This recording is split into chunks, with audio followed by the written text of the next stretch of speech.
Hello and welcome everyone. It is time for Jim Comics Top Picks for New Comic Book Day this upcoming Wednesday, December 7th, 2022. It is Sunday, December 4th today. Football day. Yeah, I'm trying to squeeze this in between watching NFL. We got some time and got some good books this week, so we'll get into it, what I'm looking at, top picks, and use some other stuff as usual. As always, I got to start out by saying you're all awesome. That is, hey, this world's going crazy, so it's nice to hear that once in a while. I like to give out comic shop shout-outs. I haven't given one for a while. This one's an online store, Black Saber Comics. I've never bought from them, but they message me once in a while and seem like pretty good people. So if you happen to need some books and you're looking for an online store, Black Saber Comics, they're in the U.S., so if you're in the U.S., your shipping is going to be pretty darn cheap. Getting anything shipped to Canada, unless it's from a Canadian store, is a little bit more pricey, but they look like a good store, so I just want to give them a shout out. The books I'm looking at this week, just DC and Marvel stuff. I don't have any indies that I'm looking at this week, but DC's got a couple decent ones. Batman 130, as you know, Chip Zdarsky's writing this, and I love his writing. It's the final chapter in the fail-safe story arc. There's a whole bunch of covers. I'm just getting cover A as usual. Looking forward to reading this and seeing where it's going. So that's definitely on my list. Also, The Brave and the Bold number 28 facsimile is out this week. It's the first appearance of Justice League of America, and if you're like me and you can't, if it's not one of those books I bought years ago, man, I'm kicking myself for not buying an original copy of that, but it's kind of out of my price range. It's not out of my price range, just out of the price I want to pay for a book at the moment, so I'm definitely picking up the facsimile because I love all these facsimiles. So that's it from DC. Marvel, Daredevil 6, Zdarsky again. Man, I love his writing, and this Daredevil arc's been, well, his Daredevil run, I should say, has been really good. They relaunched it again, as you know, we're on number 6. I'm looking forward to reading that. A bunch of covers again, I'm just getting cover A. There's a Dark Web number 1 shot out this week, a whole bunch of covers. I'm not too sure about this. Marvel, as you know, puts out these events all the time, and there's usually some good stuff that comes up in some of the books, but there's just so many books to buy, and I can't recommend them all, but I am going to pick up this Dark Web number 1 just to see where it goes, and maybe I really like it, and I'm going to stick with it, but I want to see what it's like. And it's kind of cool. There's cover B is an homage to Amazing Spider-Man number 100. You'll see that on the screen. I got, obviously I got the, like a lot of you probably got Amazing Spider-Man 100. It's got that cool looking black cover with all the faces in there. Just thought I'd show that because it's a cool cover. I might pick that one up too because I do like that cover. This cover, Ghost Rider number 9, cover A. I mentioned this one a while back. I pre-ordered this one. It's a Bjorn Barron's cover. It's just a regular price cover, and it's just his work is so good, man.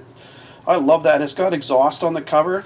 It's kind of your first official Marvel cover. There was an exclusive Torini cover set. I'm going to show an image of that. I mentioned this a while back too for number 7, which was your first appearance of Exhaust. I didn't really like that set, to be honest with you, and I wouldn't it's up to you. You do what you want. It's not one I'm recommending. Let's just put it that way. But this Ghost Rider number 9, the Bjorn Barron's one, man, I'm picking that up for sure. It's just stunning. I love his work. It's and like I say, that's your first official Marvel cover, so that one I'm getting for sure. The big one this week is Miles Morales number 1. They're relaunching the title. As you all know, Miles is a major character in the Marvel Universe, and he will be in the MCU at some point. And there's a ton of covers for this. I mean, you pick what you want. Again, I'm just getting cover A. It is your first full appearance of Raneem. She makes, so you see some images, there's a spoiler alert. I did post about this earlier today, but she makes a full appearance in this book.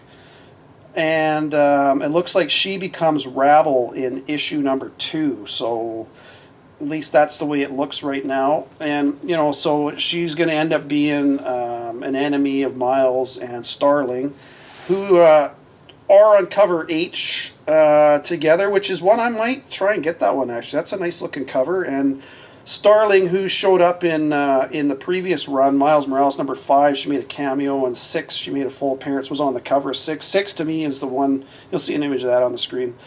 if you haven't got those and you find those sitting around the back issue bins or for a really cheap price, those are worth getting because she's kind of the love interest of Miles, and yeah, she's going places. If you don't have it, pick that up. But this Miles Morales #1, like I say, is your first full appearance of Raneem, who looks like she's going to be one of the enemies of Miles going forward. So worth having that for sure, because he's got to kind of round out his stable of enemies, because they're villains, I should say, because he doesn't have a ton of them. It's a lot of Spider-Man's old, Peter Parker's old enemies, so it's good to see them kind of bringing some more in just for Miles. So pick that one up for sure. So I want to give a shout out to, I gave a shout out to Comic Store earlier, but I want to give a shout out to Comic Book News .cbns. They're on Instagram. Don't have a ton of followers, but you probably should be following them. They and they also got a website called comicbooknews.org. Got some good articles. They actually had an article on this Raneem, who becomes Rabble in Miles Morales #1. Looks like it came out yesterday. I didn't see that till they let me know, but because I posted images about the Miles Morales #1, and they said, "Oh yeah, hey, we had an article on that the other day." So, anyways, I was looking at their site. They got a bunch of good information on there. It's something I'm going to check out regularly now. I'm going to follow them on Instagram as well. So, I like to give shout outs to people who do good work in this community and provide info for no charge. So there you go, Comic Book News, worth checking out. Star Wars Hidden Empire #2. This was one, man, I recommend this series. And I got to talk about issue #1 for a second, and then I'll come back to 2. So this came out a while ago, and I haven't put out a video for a bit. Otherwise, I would have talked about it. I read this, and I came to the same conclusion that Drunk Wookie did and a bunch of other people did. There's a lot of good stuff in here. You get your first appearance of the Fermata Cage. As, you know, if you read the book, you know this shouldn't be new news to you. And Inferno Squadron shows up in there.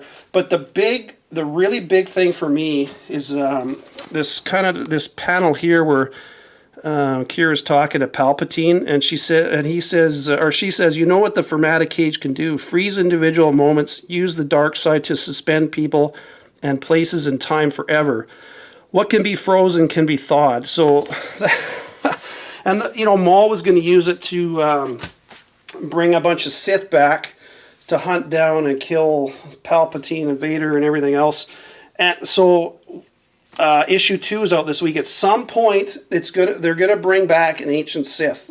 Now, whether that's a new Sith that we've never heard or seen of before, or they're going to bring back one of the ancient Sith that we know about and bring them into canon is really interesting, because that Fermata Cage can it almost locks people away in like a different dimension kind of thing, away from time and space, so they can bring anybody. The interesting thing is, as for writers, this now has opened the door for them to be able to bring anybody that they want to back into canon. And what's really interesting for me is, if you watched Andor, the really cool thing for me was there was a bunch of Easter eggs. So there was a Sith holocron up on one of the shelves. But the really cool thing was there was this Starkiller, the Dark Lord helmet for Lord Starkiller. And holy shit, because that technically wasn't canon, but now that it's in the show, does that now mean that Starkiller, are they tying this with wouldn't that be awesome if Starkiller is who comes back? I don't know. You could come up with a billion different, it's a total guess at this point on my part, but that's who I would love to see. I would also love to see Darth Nihilus come back. Obviously Darth Revan. A lot of people want to see Darth Revan. There's Plagueis. There's a billion. You could come up with 100 different people that you'd want to see back. Lord Vitiate. Whoever you want. It would be awesome. But just seeing that helmet, that Starkiller helmet in Andor, I'm like, holy crap! Are they? Because that's technically wasn't canon, but is it now? It kind of looks that way. So that's who I'm hoping comes back. It would be awesome if he did. We'll see. But anyways, back to Hidden Empire #2 this week. Just make sure you get Hidden Empire. Try to get this whole run, because at some point it sure sounds like that an ancient Sith is going to be popping up at some point, and they're really trying to expand the Sith Empire with the Acolyte series coming out. And if you notice in a lot of the comics, all of a sudden you're getting Dark Seekers showing up, which is it's a Sith team that we'd never heard about before. potentially now you're getting an Ancient Sith coming back here in Hidden Empire. Andor series, you had that helmet and the holocron. I mean, there's just a lot of Sith stuff, and because, to be honest, Disney really, they've kind of pooched it on a lot of their shows. Andor was really good, and quite honestly, if you haven't watched it, I really think you should watch it. It's really good. I would love if they put that kind of an effort into a Sith show. Boy, that'd be a home run in my point, but in my view, anyways. So, Star Wars Hidden Empire #2. Pick it up. There you go. Thanos Death Note #1 is out this week. I don't know. I'm probably not going to get that. It sounds like there's a whole bunch of different stories, and there may be something good in there. Maybe not. I don't know. But that's the books I'm looking at. So my picks this week: Batman 130. Definitely getting that. Ghost Rider #9. That Bjorn Barons cover. Man, that's a stunning cover. And I really like that exhaust character. He's got a future. Miles Morales #1, that's the big one this week. First full appearance of Raneem, who looks like she's going to be coming Rabble in issue 2. So there you go. Hope you got that one on your... Most of you should have that pre-ordered. I mean, Miles Morales is kind of a no-brainer, but if you don't, definitely get it. And Star Wars Hidden Empire #2, because at some point that new Sith is... or new or Ancient Sith, whichever one it is that we know about, they're going to be showing up in there. So, yeah. There you go, folks. I had a couple books in the back. These are just some books I picked up over the last little bit there. I got my Amazing Spider-Man 14 with Hallows Eve on the cover. I know there was a design variant for that as well. I didn't like that one very much, so I like that cover the best. Got my Frank Miller Ronin book 2, issue 1 of book 2. Really like that. And I had to pick up my Avengers Forever #11 with the All-Righter in there. It's kind of funny. It's Robbie Reyes. I thought he was going to look all different and everything. He kind of looked the same. It's just his powers are different and stuff. So, anyways, there you go. Yeah, we got a good week coming up this week. Stay safe, everyone. Once you're done watching my video, you can go back to watching NFL football. But this is definitely way more important for at least 10 minutes. There you go. Take care, everyone. Talk to you later in the week. Bye for now.